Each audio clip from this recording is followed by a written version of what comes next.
Hermanos, pueden tomar asiento, hermanos.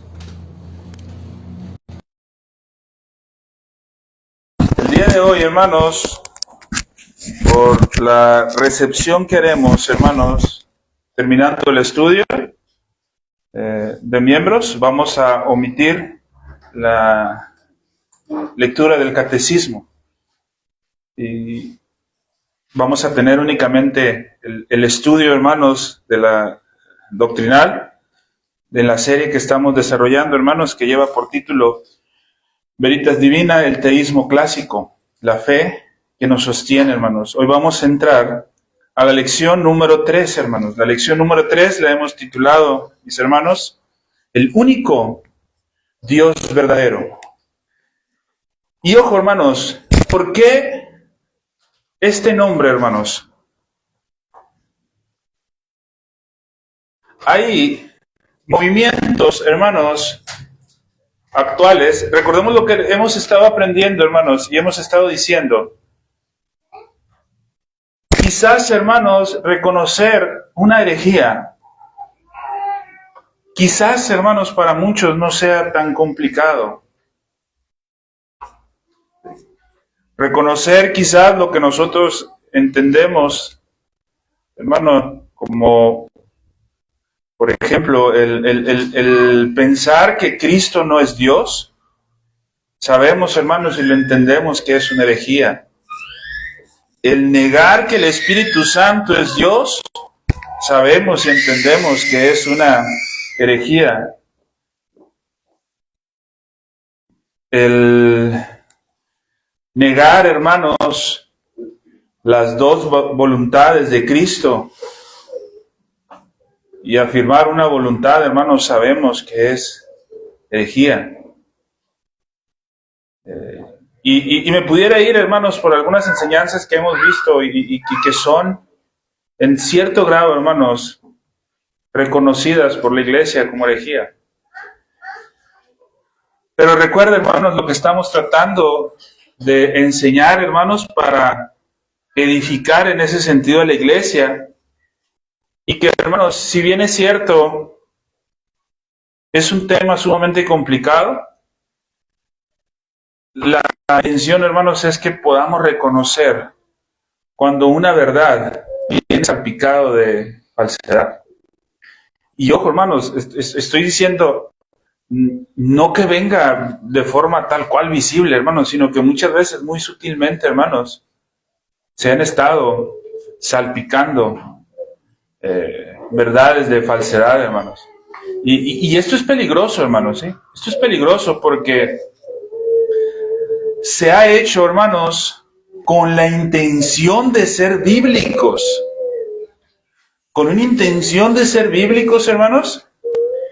Y desafortunadamente, hermanos, esto está pasando aún dentro de los ámbitos reformados, hermanos.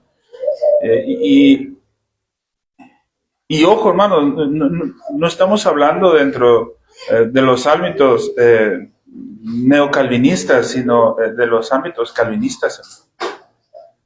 Y eso hay que tener mucho cuidado, hermano.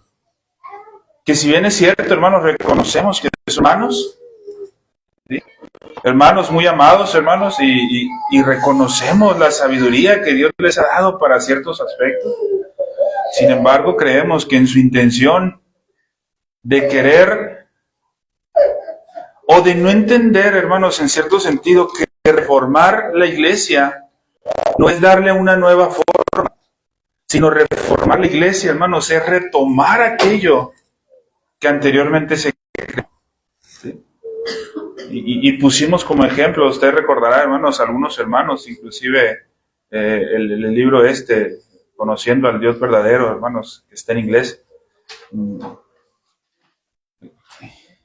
Y hermanos muy amados, hermanos, ¿sí? No estamos negando, hermanos, que sean creyentes, ¿sí? Pero lo que sí estamos negando, hermanos, es que si bañamos de pequeñas manchas de falsedad la mentira, va a llegar el momento que tarde o temprano, hermanos, esas falsedades van a crecer y van a crecer y van a crecer. Y va, hermanos, a dañar, hermanos, esto que por la misericordia de Dios se está haciendo, sobre todo, mis hermanos, en América. Ese despertar a la reforma, hermano, con la intención de querer poner a un Dios, hermanos, y ojo, hermanos, el problema es que se hace con la intención, humanamente hablando, de entender a Dios, hermanos, y sus misterios. Cuando ese pudiera ser uno de los problemas, hermano. En lugar de entender a Dios, hermanos, tenemos que aprender a reconocer y aceptar, hermanos, lo que es Dios. Reconocer y aceptar, hermanos, el mundo de distancia en que hay entre ese ser divino, todopoderoso, maravilloso, y la creación. Hermanos, el capítulo 2 de nuestra confesión, en su totalidad, hermanos, se adhiere a la doctrina clásica del teísmo, o a la doctrina que es conocida como el teísmo clásico. Ya vimos en clases pasadas, hermanos, cómo algunos han tratado de introducir un teísmo mutualista que puede llegar a ser muy dañino, hermanos, ¿sí? Y que a la realidad de las cosas, hermanos, no es otra cosa más que un pelagianismo disfrazado, o un arminianismo puro disfrazado de principios calvinistas. Y eso puede ser delicado, hermanos, ¿sí? Porque muchos en ese afán, en esa búsqueda de ser más bíblicos, empiezan a malinterpretar la doctrina histórica. Y sin darse cuenta muchas veces, hermanos, en su celo por defender, caen en un biblicismo que bien sabemos, hermanos, que es dañino y puede ser muy dañino, hermanos. ¿Por qué? Porque detrás del biblicismo siempre se esconde la herejía, hermanos. Y ojo, hermanos, no estamos hablando de ser bíblicos, todos tenemos que ser bíblicos.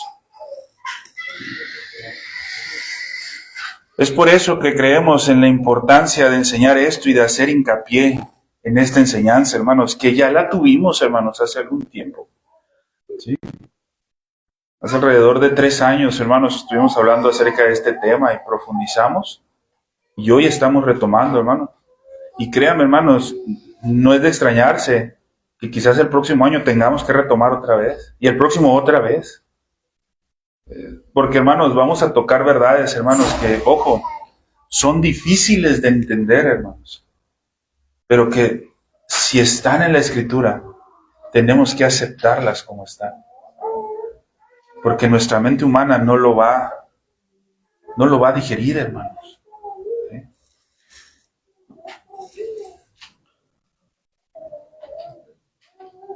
Empezamos, hermanos, primero. Esta pregunta, hermanos, me gustaría que dirigiera esta clase.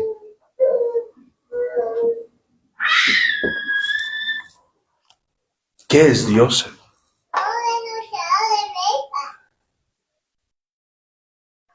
Hermano, ¿cuántos de los que estamos aquí hemos venido a adorar a Dios? Pero cuando nos preguntan, hasta las pequeñas, pero cuando nos preguntan, hermanos, ¿qué es Dios? A veces, hermanos, pudiéramos empezar a patinar un poquito. Primero, hermanos, lo primero que tenemos que entender con esta pregunta, hermanos, ¿qué es Dios? Que es algo imposible. Ojo, hermanos, lo que estoy diciendo. Es algo imposible de definir, hermanos. No estamos capacitados, hermanos, para nosotros poder definir qué es Dios, hermanos. Nosotros en nuestra humanidad y bajo nuestras capacidades tan limitadas, ¿sí?, podemos describir, ojo, hermanos, podemos describir algunos aspectos importantes y necesarios de la naturaleza divina, pero jamás, hermanos, vamos a poder definirlo. Jamás, hermanos. Hermanos, la razón de esto, hermanos, porque Dios, hermanos, pertenece a un género donde nadie más pertenece más que Él, hermanos. Y el único que es capaz, hermanos, de definir qué es Dios, es Él. Solamente Él, hermanos. ¿Sí? Nosotros, hermanos, pertenecemos al género humano. Y por esa razón nosotros podemos definir qué es el hombre, hermanos, ¿sí? Y a través de la historia, hermanos, se han hecho muchos esfuerzos por definir qué es el hombre, hermanos, ¿sí? Tenemos, hermanos, los primeros filósofos tratando de argumentar acerca de la naturaleza del hombre. Tenemos, hermanos, a Platón definiendo un dualismo antropológico que dice que el hombre es cuerpo y alma.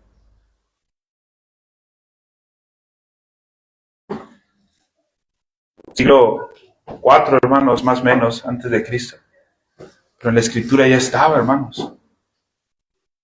Y ahí está el intento, hermanos, de hombres por definir. Y se pueden dar definiciones del hombre, hermanos, pero cuando estos mismos filósofos se encuentran con la necesidad de definir quién es Dios, se topan con pared, hermano. Y no llegan, hermanos, más que a un motor inmóvil, un acto puro, un causa no causada,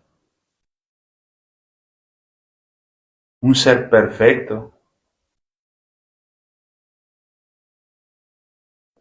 Platón y Aristóteles, hermanos, afirmaban esto. Pero aún eso, hermanos, se queda limitado. Pero es el idioma más común, hermanos, para que el hombre pueda intentar describir a Dios. Es por esa razón, hermanos, que los padres, hermanos, inclusive los prenicianos, hermanos, inclusive Agustín, hermanos, inclusive Tomás de Aquino, hermanos, definían, hermanos, Tomás de Aquino, hermanos, define las 5 vías para entender o comprender la existencia de Dios, hermanos. Y él utiliza los principios filosóficos, hermanos. Y ojo, hermanos, esto no es un panteísmo, hermanos. ¿Sí? Es un panteísmo, hermanos, la creencia de que todo se puede edificar, hermanos, para entenderlo de forma más fácil.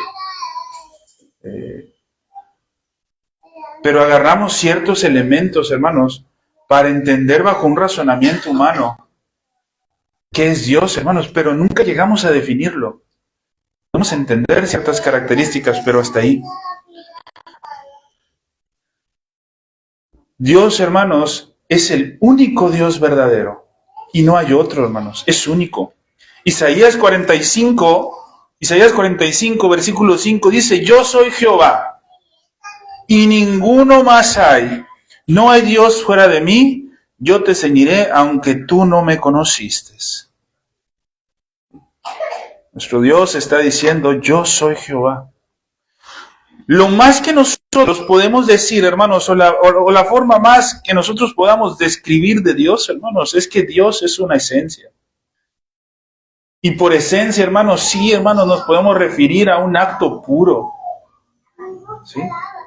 Sí, hermanos, nos podemos referir a un motor inmóvil. Hoy están muchos criticando, hermanos, estas definiciones de los filósofos que desarrollaron la doctrina en la Edad Media, hermanos, creyentes, hermanos, hombres muy sabios, los padres Capadocios, Agustín de Hipona, Tomás de Aquino, el mismo Martín Lutero, hermanos, previo a que Calvino entrara en escena. Y empiezan a afirmar: hay que ser más bíblicos. Hay que rechazar estos términos y mejor usemos los términos de la Escritura. Pero ahí nos metemos en un problema, hermanos. Porque entonces no podríamos decir que somos trinitarios.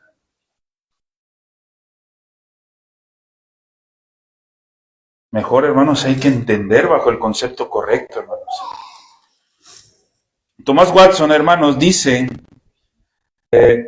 creencia de la existencia de Dios es el fundamento fundamento de toda adoración religiosa. ¿Sí? Todos los que buscamos adorar a Dios, hermanos, tenemos que estar convencidos y tener una certeza por la fe de que Dios existe.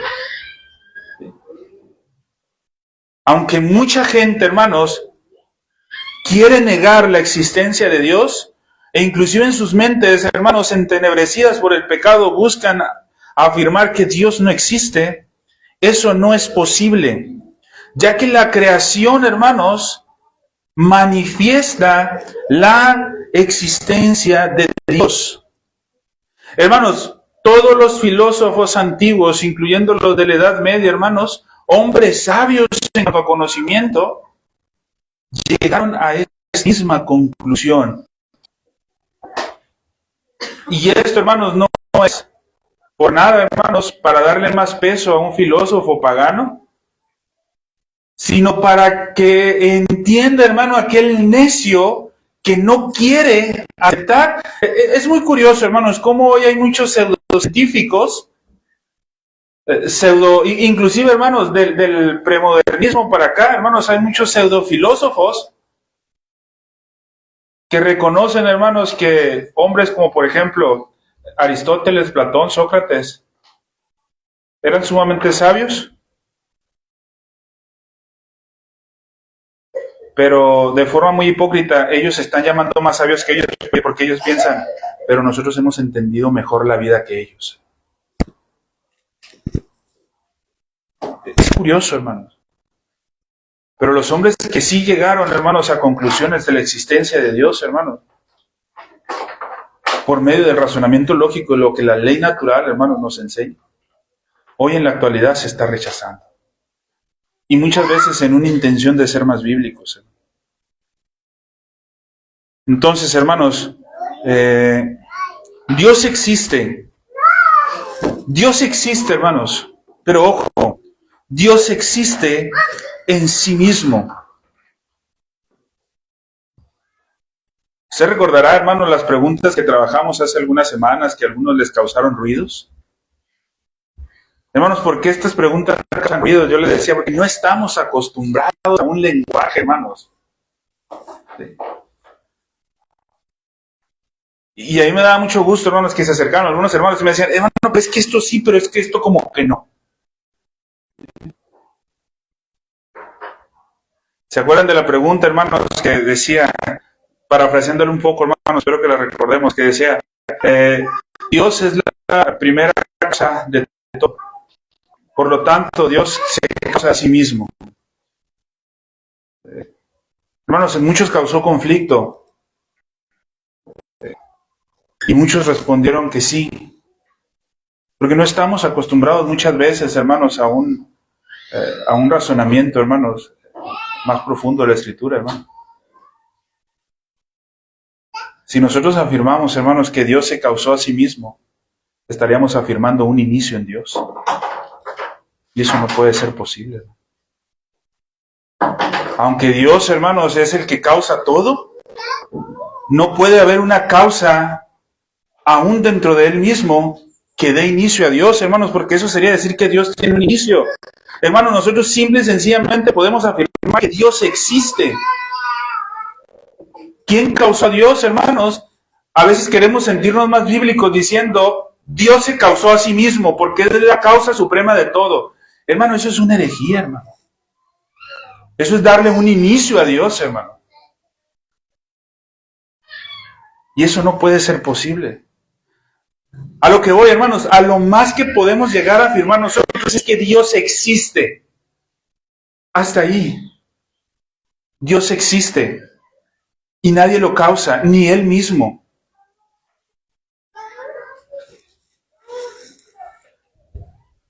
La aceidad de Dios, hermanos, significa que Dios es la única y suficiente explicación de su propia existencia. ¿Por qué existe Dios, hermanos? Porque es Dios. Así de sencillo, hermano. Porque es Dios, hermano.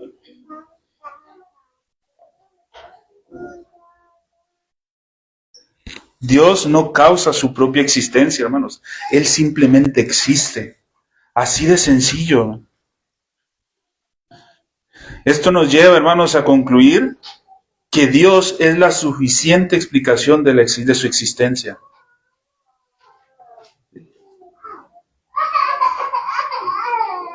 De hecho, hermanos, muchos han llegado a afirmar que es más correcto, sería más correcto decir Dios es, que Dios existe. Porque el decir Dios existe, hermanos, puede dar cabida a que alguien cuestione, ¿y a partir de cuándo empezó a existir? ¿Quién generó su existencia? En cambio, afirmar Dios es, quita todo. Ojo, no estoy diciendo, hermanos, que no podamos afirmar que Dios existe. Lo que estoy diciendo, hermanos, es que afirmemos de forma correcta. ¿Sí? Entonces, hermanos, ¿Dios existe porque se causó a sí mismo, siendo la causa principal? No, hermanos. Dios existe porque es Dios. Así de sencillo, hermanos, no hay de otra. Dios existe, hermanos, de una forma que nadie más existe de esa manera. ¿Sí? Dios existe de sí mismo. Diferente a la creación, hermanos. La creación, hermanos, sí tiene un inicio. El día martes, hermanos, estudiamos los 10 mandamientos, hermanos. Estamos en los 10 mandamientos, ¿sí? Específicamente, hermanos, estamos en el cuarto mandamiento. Yo comentaba con mis hermanos, ¿cuándo creen ustedes que se inician los 10 mandamientos? Y la clásica, hermanos, que muchas veces pensamos, ¿en Éxodo? ¿Éxodo 20? No, hermanos, ¿sí? Bueno, entonces se inician en Adán. Tampoco, hermanos. Porque los 10 mandamientos manifiestan el carácter de Dios, hermano. Entonces tienen un inicio los 10 mandamientos y manifiestan el carácter de Dios. Si Dios no lo tiene, entonces los 10 mandamientos tampoco. ¿Sí? Ahora, se revelaron, hermanos, los 10 mandamientos. ¿Sí? A través de la historia de la humanidad, Dios fue manifestando los 10 mandamientos, pero eso no quiere decir, hermanos, que los 10 mandamientos tuvieron un origen en el Edén, hermanos. ¿Sí?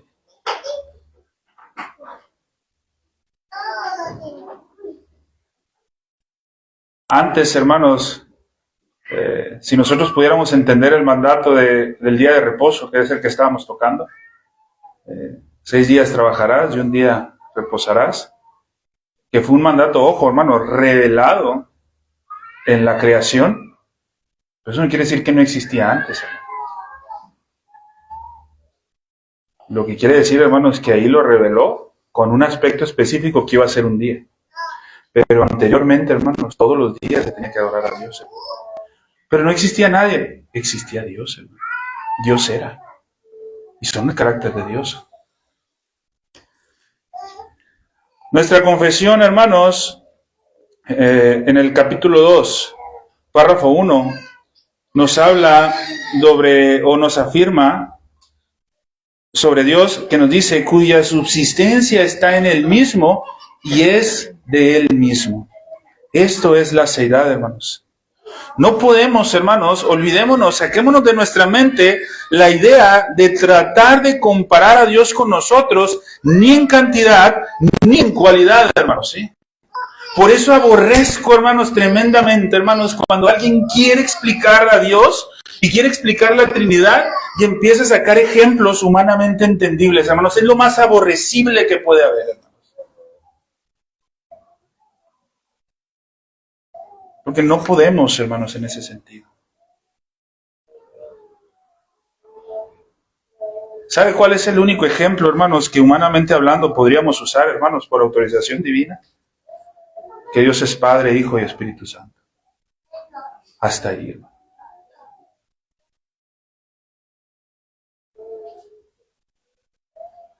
Pero si quisiéramos decir, pero mira, es como el agua. No, hermanos. Ese es un modalismo, hermanos, que hace muchísimos años fue dictaminado como herejía. Y hay que tener cuidado de eso, hermano. No podemos comparar a Dios con nosotros ni en cantidad ni en cualidad, hermanos. ¿Sí? Si nosotros llegáramos a afirmar, hermanos, la existencia de Dios, ya sea en cantidad o en cualidad, ¿sí? Esto sería panteísmo, hermano.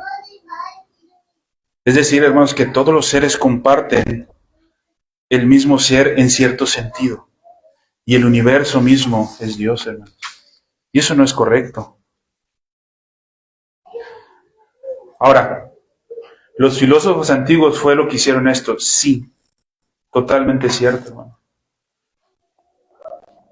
Pero los padres de la iglesia, hermanos, agarraron los pensamientos filosóficos y pusieron el fundamento de la palabra, hermano. Hágate cuenta que están diciendo, mira, es que lo que tú estás llegando por reducción lógica, por razonamiento, eso nosotros lo creemos por fe.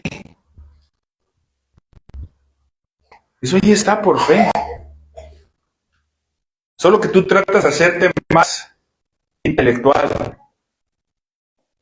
y te enredas en ti mismo. Entonces, hermanos, Dios no comparte una categoría con nosotros. ¿Sí? No hay, hermanos, una categoría común donde nosotros podamos ser una opción entre Dios y el hombre. Por eso, hermanos, nosotros tenemos que tener mucho cuidado sobre lo que decimos de Dios, hermanos, ¿sí? Job 36:26, hermanos, dice, he aquí, Dios es grande. He aquí Dios es grande y nosotros no le conocemos. El Salmo 50:21 dice, estas cosas hiciste y yo he callado. ¿Pensabas que deseoso sería yo como tú? Pero te reprenderé, y las pondré delante de tus ojos. Y se puede seguir la huella de sus años. Hermanos, no solo no podemos abarcar a Dios con nuestras mentes para definirlo, ¿sí? Tampoco podemos abarcarlos con nuestras palabras. ¿Sí? Hermanos, si nuestra mente finita no es capaz de entender a ese Dios infinito, ¿cómo nuestras palabras van a poder describir o van a poder definir quién es Dios? Es una locura, hermanos, ¿sí? No es posible. Dios es infinito y la criatura es finita. Hermano, esto es un gran problema, ¿sí?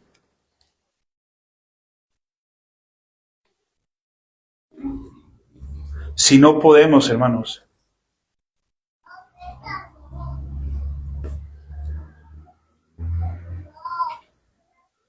entonces, ¿cómo hablamos de Él, hermanos? Si no podemos definir a Dios, hermanos, entonces, ¿cómo hablamos de Él?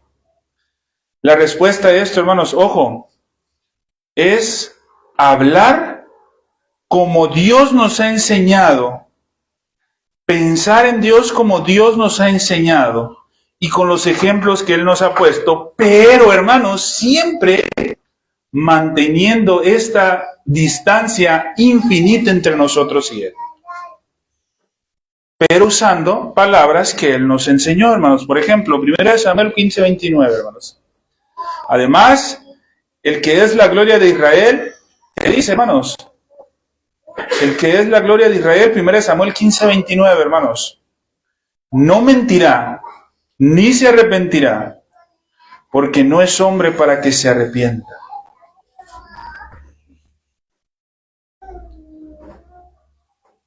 Números 23:19 dice, Dios no es hombre para que mienta, ni hijo de hombre para que se arrepienta.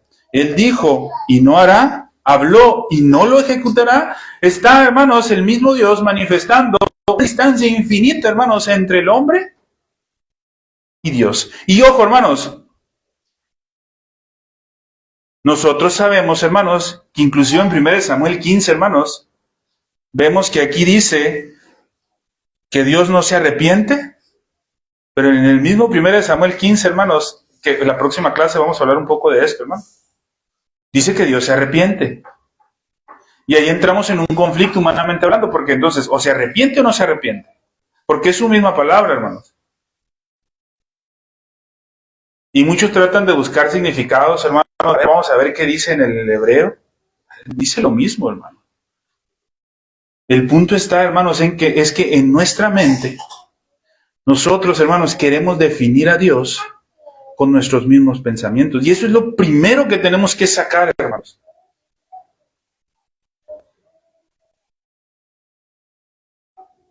Es que mira, lo que quiere decir cuando Dios se arrepintió, nosotros cuando nos arrepentimos hacemos esto y esto y esto. Eso es lo primero que tenemos que desechar, hermano.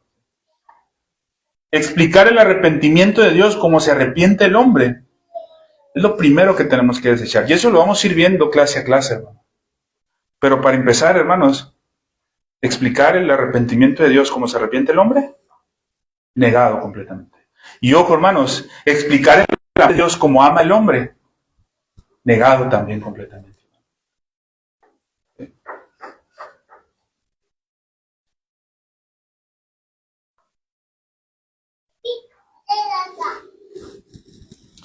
Hermanos, lo que pasa es que Dios tartamudea con nosotros. Pero ojo, hermanos, Dios tartamudea con nosotros en su palabra, pero no debemos limitar la naturaleza de Dios al lenguaje que incluso Él está usando para darse a conocer a nosotros, hermanos. Ese es el problema, hermanos, ¿sí? Ese es el problema. Que muchos, en su afán de ser bíblicos, usan el lenguaje que Dios está usando para revelarse, pero en su afán de ser bíblicos y no salirse de ese, no caen más que en un biblicismo dañino, hermanos. Porque cuando dicen, por poner un ejemplo, hermanos, a causa del pecado de Adán, Dios se enojó con Adán. Dios se molestó y lo castigó. Ahora, hermanos, humanamente hablando, en la historia, hermanos, de la humanidad, eso es correcto. Pero en la naturaleza de Dios es correcto. De esa manera es correcto. Hermanos, si decimos que Dios manifestó su ira después de que pecó Adán, entonces quiere decir que antes de que pecara Adán, no tenía ira. Y si Él manifestó su ira después de que pecó Adán, ¿qué quiere decir, hermanos? Que Dios se transformó en algo que no era. O que Dios cambió. ¿Estamos de acuerdo que Dios es inmutable, hermanos? Levante la mano quien piensa que Dios es inmutable. Todos, hermanos. Entonces, si Dios es inmutable, ¿cómo puede ser posible? ¿Sí me explico, hermano? Tenemos que aprender a entender cómo correctamente, hermanos, nosotros vamos a utilizar estos términos, pero bien entendido en nuestra mente, hermanos, que no es en el sentido humano, hermano. Y muchos para tratar de justificar eso dicen, no, es que Dios ahí está manifestando una ira santa. Como si decir ira santa, ya, se acaba la naturaleza de eso. No, hermano. Y empiezan a afirmar, es que Dios, lo que pasa es que Dios tiene pasiones santas. Por eso nos habla aquí en la Biblia de esto. Son pasiones santas. Entender lo que es una pasión, hermanos, nos haría caer en cuenta de que si nosotros decimos que Dios tiene pasiones santas, sería, hermanos, adorar a un Dios que no es el Dios verdadero. Porque Dios no puede tener pasiones, hermanos. ¿Qué es una pasión, hermanos? Es algo que nos mueve a nosotros, hermanos.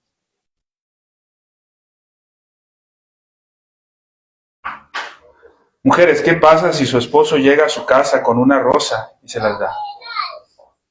¿Qué pasa? Se siente bonito, ¿verdad? Se siente. Muchas veces pensamos, hermanos, que Dios actúa de esa manera. El día de hoy yo sé que Dios va a estar bien gozoso porque estuve en el culto de la mañana y en el culto de la tarde y participé en la Santa Cena. Y Dios va a estar bien gozoso por eso. Hermano.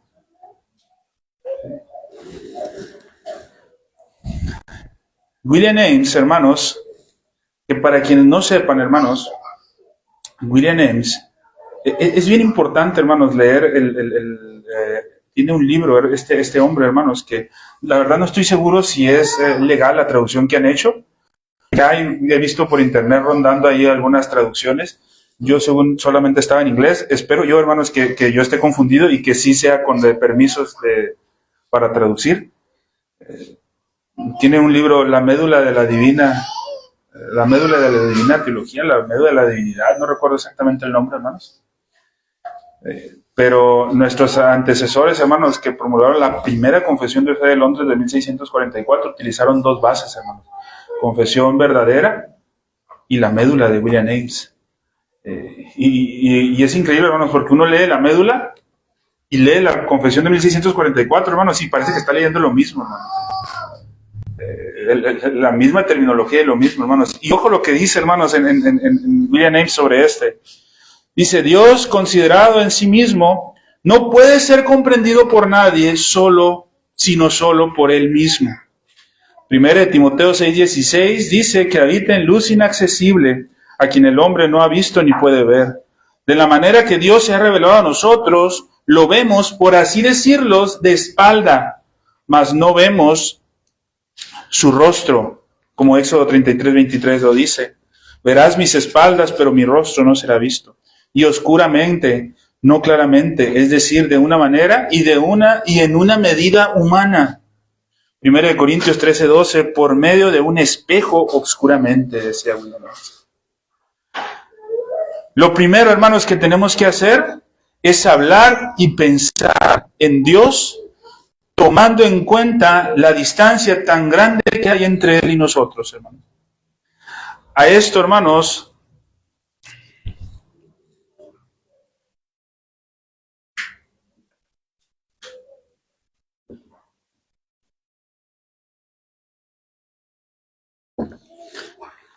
se le llama conocimiento analógico.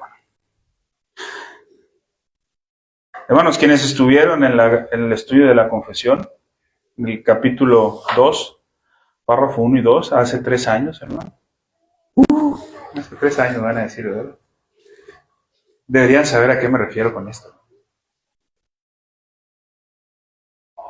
Deberíamos de acordarnos.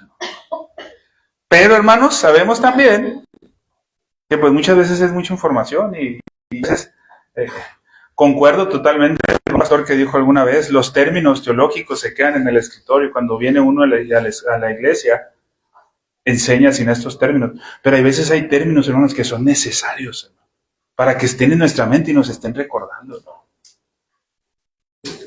Hermanos, entonces nosotros tenemos que entender a Dios, hermanos, a través de un conocimiento analógico o un lenguaje analógico, hermanos, ¿sí? Pero ojo, hermanos, esto no quiere decir que conocemos a Dios por medio de analogías. Lo primero que tenemos que quitar de nuestra mente, hermanos, es que cuando hablamos de conocimiento analógico, no estamos hablando de conocer a Dios por medio de analogías. ¿Sí? ¿Por qué, hermanos? Porque una analogía es en cierta medida una proporción entre dos cosas. ¿Sí? Y hermanos, puede haber una proporción, hermanos, entre nuestra naturaleza y Dios, hermano. Es decir, hermanos, si queremos explicar el arrepentimiento de Dios, no podemos usar, hermanos, el arrepentimiento de nosotros. No puede ser, hermanos, en ese sentido una figura retórica, hermanos, que utilice la Escritura para hacernos saber esto. Cuando hablamos de lenguaje analógico, conocimiento analógico, hermanos, estamos atribuyendo una cosa a Dios que corresponde solamente a su ser, y esa misma cosa se le puede atribuir al hombre, pero de acuerdo al ser del hombre. Sí, entonces, cuando hablamos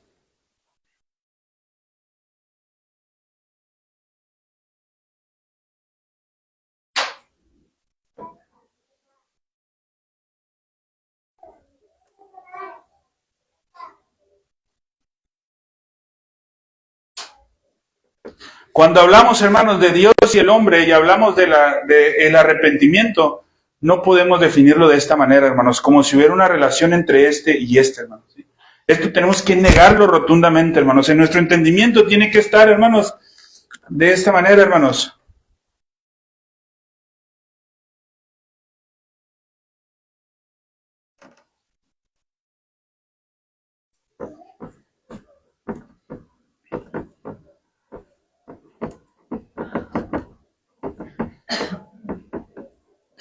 Entonces, mis hermanos, el entender nosotros bajo un lenguaje analógico lo que es el arrepentimiento de Dios, hermanos, tenemos que definirlo acá, pero muy distintamente acá, hermanos. No son iguales, hermanos. No son iguales. Es decir, hermanos, que Dios se arrepienta no se puede entender como si el hombre se arrepiente o como el hombre se arrepiente. Aunque utilicemos un lenguaje, hermanos, analógico o un conocimiento analógico, esto, hermanos, el arrepentimiento de Dios lo tenemos que entender acorde a su ser. Y el arrepentimiento del hombre lo tenemos que entender acorde a su ser. Por esta causa, hermanos, de no entender esta diferencia, hay muchos hombres que han cometido muchísimas herejías, hermanos. Como por ejemplo afirmar que Dios es autor del pecado, hermano. Y luego dicen, pero ¿qué no ves que hasta los mismos catecismos reformados dicen el mal que Dios envía? La misma confesión dice el mal que Dios envía. Es entender, hermanos, en un lenguaje humano, hermanos, cuando Dios habla que Él envía un mal, entenderlo, hermanos, de la misma forma como si yo estuviera haciendo un mal. Todos nosotros, hermanos, podemos hacer males. Y hemos hecho maldades, hermanos, y aún ahorita podemos hacer maldades, hermanos, ¿sí? Pero nunca, hermanos, que pase por tu mente la idea de que esa maldad, de la forma en la que tú lo haces, es igual que cuando afirmamos el mal que Dios envía. Son, hermanos, cada uno conforme a su ser, hermanos. Hermanos, si conforme al ser humano yo le hago una maldad a usted, hermanos, es pecado, ¿estamos de acuerdo? ¿Verdad? Es pecado, hermanos. ¿Por qué? Porque aunque he sido, hermanos, renovado, aunque he experimentado el nuevo nacimiento, aún hay partes de mí, hermanos, que me mueven a hacer cosas que no son correctas, hermanos, y eso es maldad, hermanos. Pero cuando decimos, hermanos, el mal que Dios envía a mí, ¿hay maldad en Dios? No lo podemos entender de la misma manera, ¿me explico? Eso es lo que tenemos que cuidar, hermanos. Entonces, la intención, hermanos, no es rechazar el lenguaje, hermanos, que se utiliza. Esa no es la intención. La intención es entender el lenguaje, hermanos. ¿Sí? Muchos hermanos afirman la autoría de Dios sobre el mal, porque ni siquiera por aquí les pasa, hermanos, que la definición de autor, hermanos, en la edad antigua es muy distinta a la definición que es en la edad media, y es muy la definición que es hoy. Y hoy muchos, al afirmar erróneamente Dios es autor del mal, están diciendo que Dios es responsable de la maldad en la tierra. Y eso, hermanos, es una tremenda herejía. Solo porque en el lenguaje antiguo utilizaban ciertos términos, hermanos. Pero, hermanos, nunca se estudió en el contexto en el que se escribía. ¿Sí? Entonces, esto tenemos que tener mucho cuidado, hermano.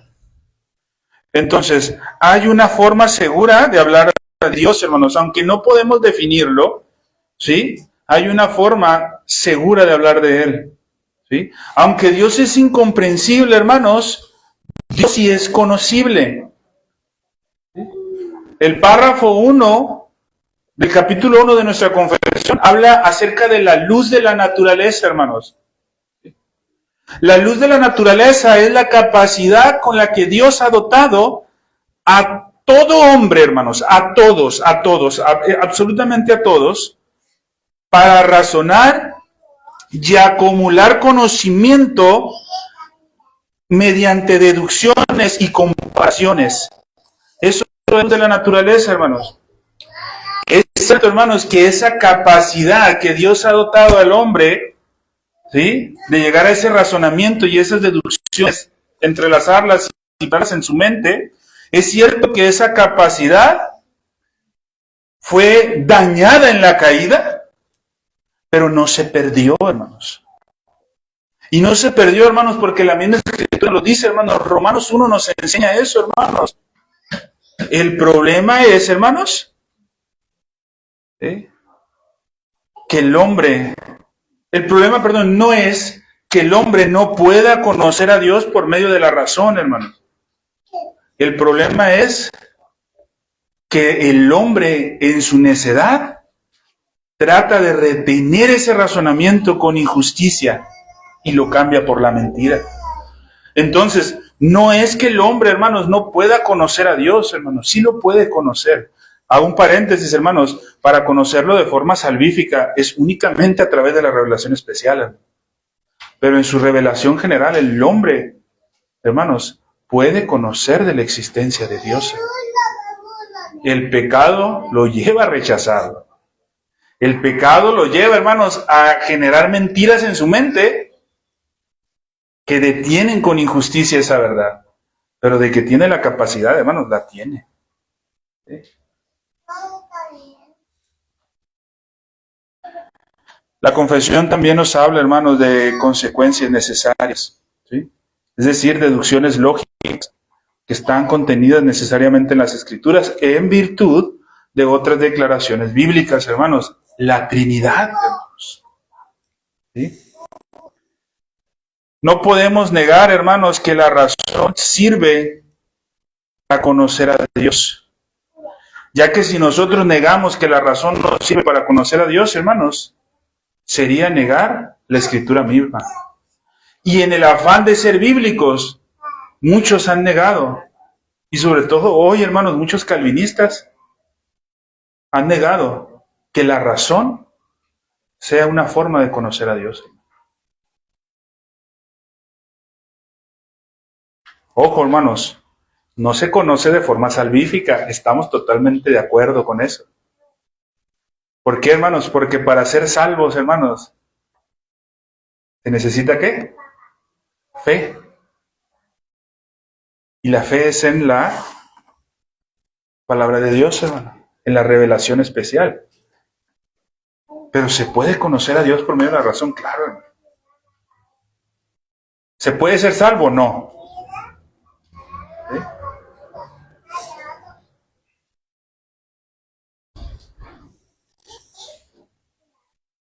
Por medio, hermanos, de esta revelación general, nosotros podemos discernir la existencia de Dios. Pero, hermanos, por medio del especial, nosotros podemos ser salvos. Ahora, es una realidad, hermanos. Los atributos o la naturaleza de Dios se ven de forma más clara en la Escritura, en la revelación general. Eso es una verdad.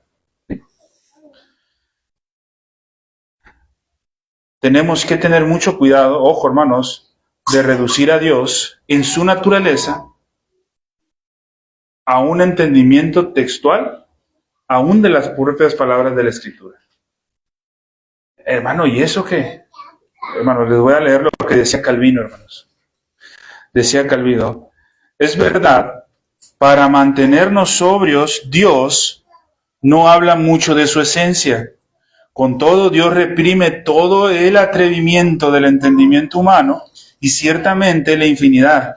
Su esencia no debe espantar, nos debe espantar para que no presumamos de medirlo con nuestro sentido. Y su naturaleza espiritual nos impide que en ninguna cosa especulemos en la terrenal o carnal. Porque el hombre, si tiene un poco de entendimiento, no entiende que Dios es en cierta manera, tartamudea y habla con nosotros, como las amas con sus niños que crían. Por tanto, tales maneras de hablar no declaran tan por entero cuál sea Dios en sí, cuando se acomoda con nuestra rudeza para darnos algún conocimiento de Dios, lo cual la Escritura no puede hacer sin que ella se baje y aún mucho más bajo de lo que es la majestad de Dios, hermanos. Entonces, hermanos, date cuenta, hermanos, si la Escritura dice que Dios es todopoderoso, Aún ese Dios es todopoderoso, aún siendo palabra de Dios. Date cuenta, hermanos, aún siendo palabra de Dios revelada, se tuvo que bajar muchísimo, hermano, para definir quién es Dios. Aún, hermanos, y ojo, hermanos, aún lo que está aquí, hermanos. Date cuenta de eso, hermanos. Aún lo que está aquí, hermanos.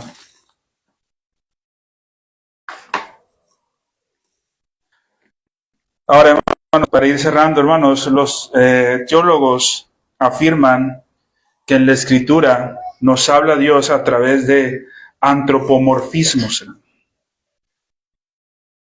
Todos estamos de acuerdo, hermanos, que sabemos, quiero pensar, hermanos, que todos recordamos cuando hablamos de los antropomorfismos, hermanos. La mano de Dios, ¿sí? Los ojos de Dios, etcétera, hermanos. Cuando, hermanos, el antropomorfismo es una figura retórica que se usa dentro del lenguaje literario, en donde describe a Dios con formas humanas, hermanos, ¿sí? Proviene de dos palabras, hermanos, morfe, que es forma, y antropos, que es hombre, hermanos, ¿sí? Entonces, la Escritura nos describe a Dios a través de formas humanas.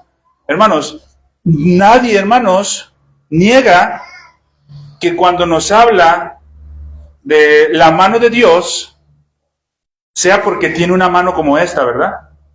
Nadie tiene problema en reconocer que cuando nos habla de la mano de Dios, no está haciendo referencia a que Dios tiene una mano como esta que tengo yo. ¿Sí? Pero por otro lado, hermanos, muchos no reconocen que también usa figuras retóricas como los antropopatismos, hermanos. Ahí sí, hermanos, nos negamos a aceptar. Ahí sí no son antropopatismos, hermanos. Lo que quiere decir estos antropopatismos, hermanos, que Dios se describe en la palabra según las pasiones y efectos de los hombres. Pero cuando estamos totalmente convencidos de que la mano de Dios no es la mano literalmente como nosotros la tenemos, negamos completamente pensar que Dios no nos ama de una forma humanamente hablando, amor. ¿Sí me explico, hermano?